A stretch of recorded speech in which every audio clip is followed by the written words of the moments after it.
Tergamaknya dia ya. Adira terkejut Datuk Red tuntut RM100,000. Jika mahu BATALKAN rujuk. Sebelum kita melangkah jauh, yang belum lagi subscriber. Apa kata anda subscriber dan tekan butang loceng untuk notifikasi video selanjutnya?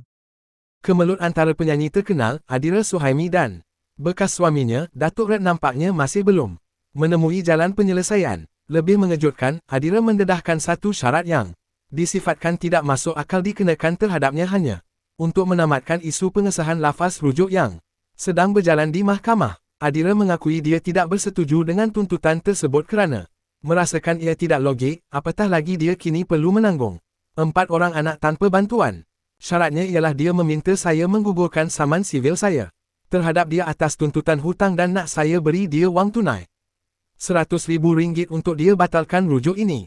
Tergamaknya dia ya, sanggup dia beri tuntutan terhadap bekas isteri yang bertungkus lumus menjaga anak-anak tanpa menyusahkan dia pun sebenarnya. Untuk saman sivil itu berkenaan dengan tuntutan hutang tu. Saya dah failkan tahun lepas. Tuntutan hutang ini sebenarnya adalah duit pinjaman dia selepas bercerai. Saya minta dia bayar balik. Bukan sikitlah, ratusan ribu. Tak akanlah saya nak diam saja bila orang dah pijak-pijak begini.